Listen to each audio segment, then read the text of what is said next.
Hello viewers, welcome to UNC Digital class. I am Rasmita Jena, lecturer in computer science. So today class we will be discuss an important topic in database management system, that is numerical example on IO cost in indexing. Okay. So though we have already discussed about some concept of database, but indexing is the most important concept in database system. So this is the general architecture of database system or computer system. That means this is your CPU, you know that the central processing unit in which all the data are processed.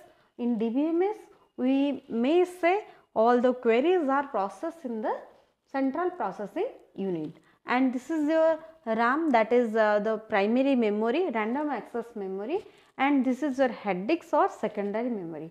Actually how data are processed, let there be a query. Suppose we want to retrieve the employee information whose ID is 101.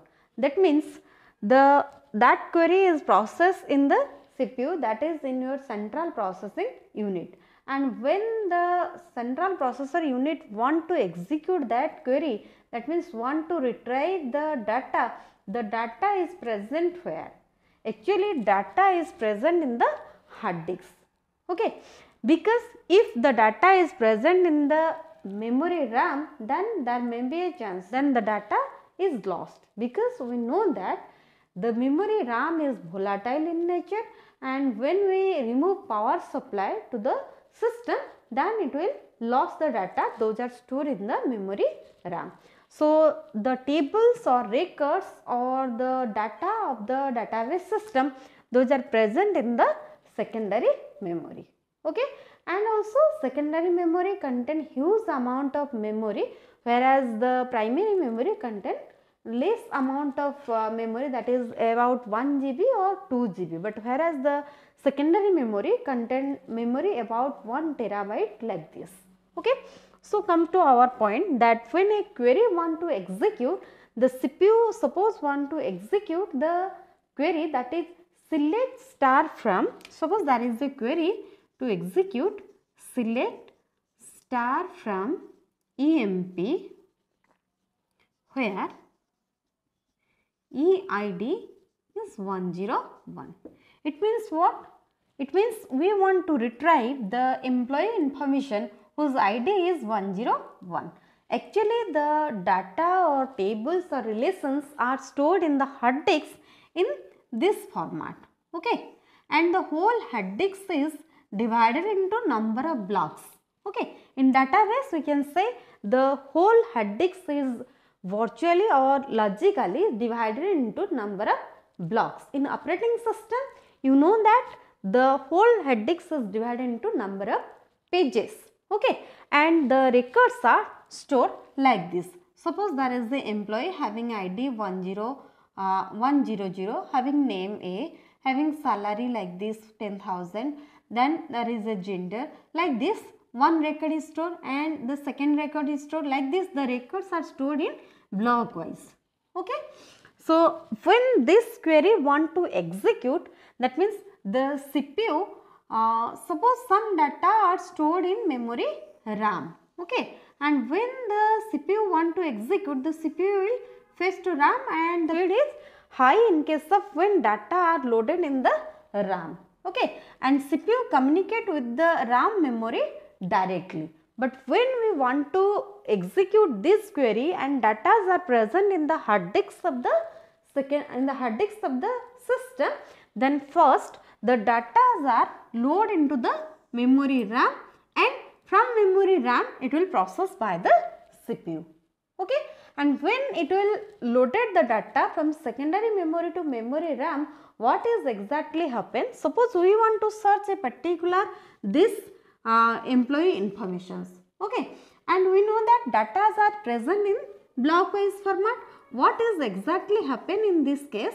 There are number of cases are there. There may be a worst, there is a worst case, there is a best case, and there is a average case. In case of worst case, the record which we want to search, that record is may be present at the last block of the secondary memory. That means every time what is happen, each block is loaded into the memory RAM and we will search the element. If that element is present, then there is a hit. Okay, and if that record is not present, then there is a miss and the block is again returned to secondary memory. Okay, and again the second block will be loaded. Like this, all blocks are loaded. In best cases, we will get the record at the last block. That means in best cases, if we search the record is presented at the first location of the secondary storage.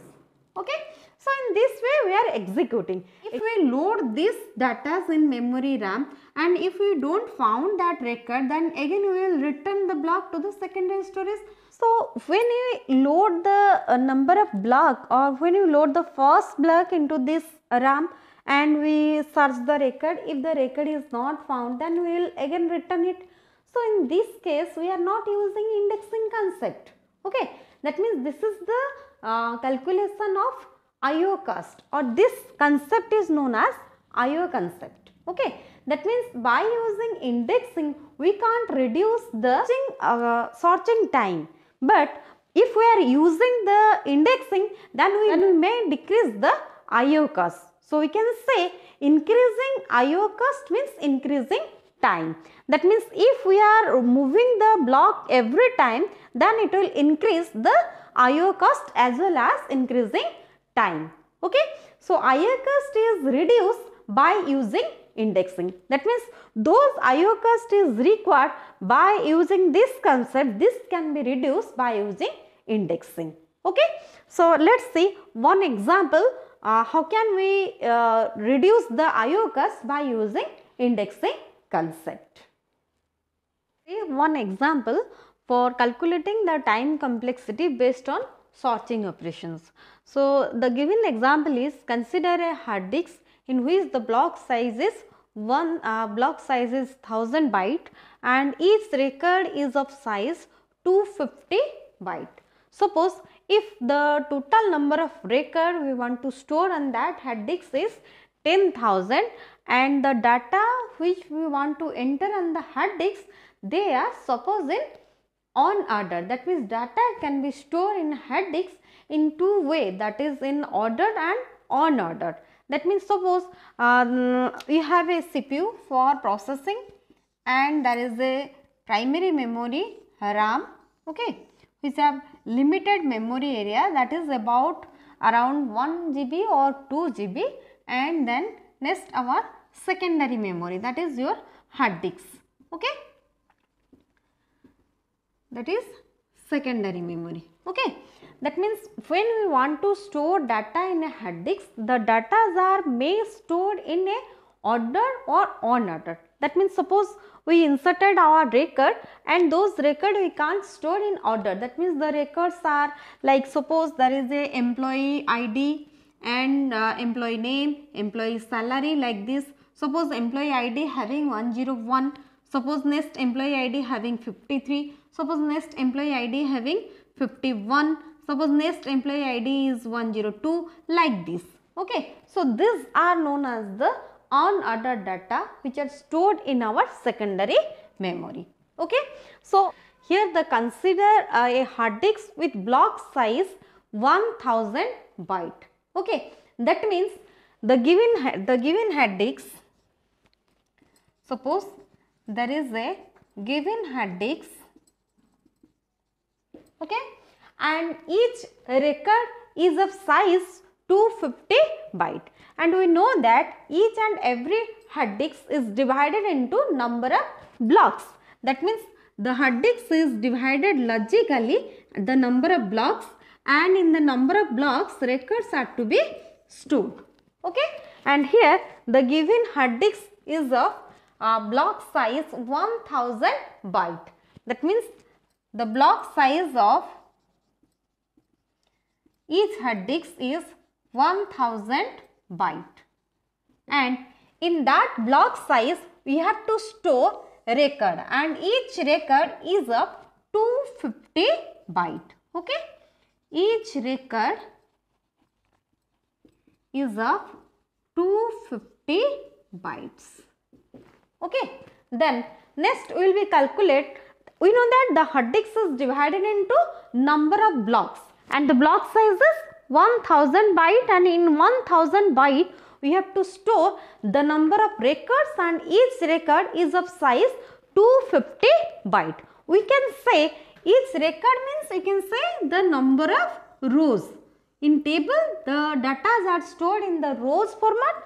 So each row is of size 250 byte. Okay, and we have to store 10,000 total number of record. You can see the 10,000 total number of record is to be stored in this hard disk. Okay, so next we will be see how this record are executed and how we can search a particular record.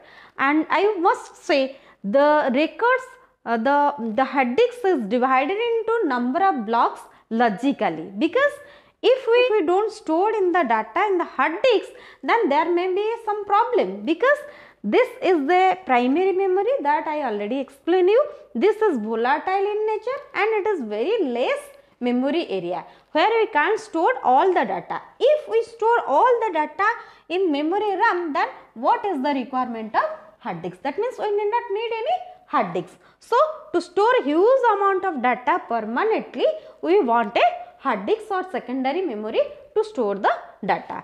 Suppose that means we have 10,000 of record we have to store in the hard disk. Okay, suppose we can take an example of a book.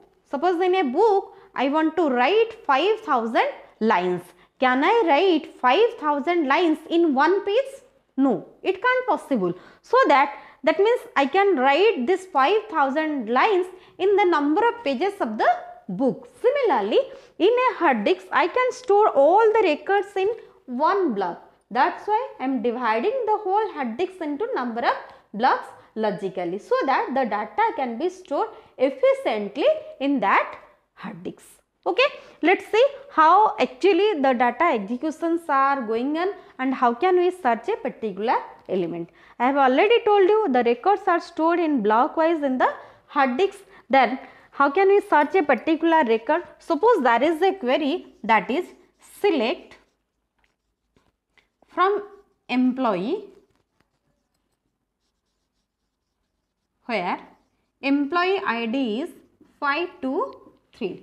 Okay, and when we want to search this record, that means every time what is happened, each block is loaded into the memory RAM. Okay, and when it is loaded into the memory RAM, then CPU will start search a particular element. Okay, if that element is not found, then the block will return to again to the hard disk and the second block will be loaded. Okay, why this will be continue? Because the memory RAM has the limited memory space, and if we store all the block in the memory RAM, then it is not possible to store all the records in memory RAM because it had limited memory space. So every time each block is loaded into the memory RAM and we will search the record. If the record is found, then we can say that is hit. Okay, if the record is not found, then we can say that is a miss. Okay, so our point is we have to search a particular element and what is the average time complexity is required for searching a particular element. Okay, so when every time each block is loaded into the RAM, suppose let me assume that each block is take 4 millisecond time to search a particular block. That means when a block is loaded into the memory RAM and we will search our particular record, then each block will take 4 millisecond time. Okay, that means one block is loaded and we will scan the whole block and search the record. That will take total 4 millisecond, right? And similarly, if we not found that record in that block, then the block will be written. Okay, and the second block is loaded, and in the same way we will search the records. If we not found, then the second block is again written. So we are calculating the average time complexity to search. That means this searching time of a record for a particular block we are not calculating. We are calculating how many times are required to load a record into the memory RAM and how many time is required to return that block. That means what is the IO cost, what is the input output cost for loading a block into the RAM in memory RAM and again returning that block into the secondary memory. So let me calculate what is the average time complexity is required to search a particular record. So we know that each block is a fixed size. That means we can take the variable size, but for the numerical calculation we can take the fixed size. Okay, and the given block size is 1000 byte and each record is to be of size 250 byte. Okay, so each block size is fixed. Each block size is fixed, that is, you know, given that 1000 byte, and in each block we have to store each record. That means in one block we have to store number of records and each record is a 250 byte. So each record is of 250 byte. Okay. Then we have to calculate what is the number of record we can put in a block. That is, the number of record we can put in each block. Okay, that means how many record we can store in each block. We know that each block is of size 1000 byte and each record is of size 250 byte. So how many record we can store? So 1000 divided by 250, that means maximum 4 record we can store in each block. Okay, then we have to calculate how many number of blocks are required to store total number of record in the hard disk. We have 10,000 records and we need the number of block to store total 10,000 record, that is number of block required to store the 10,000 records. That is, how can we calculate this? We know that our number of record is 10,000 and we can store maximum 4 record in one block. So divide by 4, that is 2500. Okay, that means we need total 2500 blocks to store total 10,000 records. Okay, if we calculate the best case or worst case or average case, let's see what is their time complexity for searching. Calculate the best case. If we search a particular record, then what is the best case? That means suppose our searching record is found at the first block. That means we load this block into the memory RAM and we search the record and record is found at the first block. Then the best case is 1. Okay. Then comes to worst cases. Okay. Worst case. That means suppose we want to search that record and every time we load the block at the memory RAM and we return it because we don't found our searching record. That means the record is present at the last block. Then what is the worst cases? Worst cases means we need total 2500 block to store the 10,000 records. So as our record is found at the last block, so the worst cases is 2500. Okay. So next we calculate the average case, and the average case to find the record is 2500 divided by 2, that is 1250, that is 1250. This is the best case, worst case and average case. That means in best case our record is found at the block 1, that's why that is 1, and in the worst cases our record is present at the last block, that's why the worst cases is suppose that is 2500 and the average case is 2500 divided by 2, that is 1250. Okay, let me assume we have n number of records. Okay, let me assume, suppose we have n number of records. Okay, if we have n number of records, then we can say the order of their worst cases is order of n. Okay, and in case of average case, the order of searching is n by 2. This is about linear search because the records are stored in on order. We apply linear search and the record are stored in the on order fashion, then the time complexity for searching a particular record for worst cases, that is order of n, and for the average cases, that is order of n by 2. Okay. So, let me assume if the records are stored in the ordered way, that means first the record 1, then record 2, then record 3, like this. So, in that case we can't apply linear search. You know that in that case we will apply binary search. Okay. If we apply binary search, then what is the time complexity?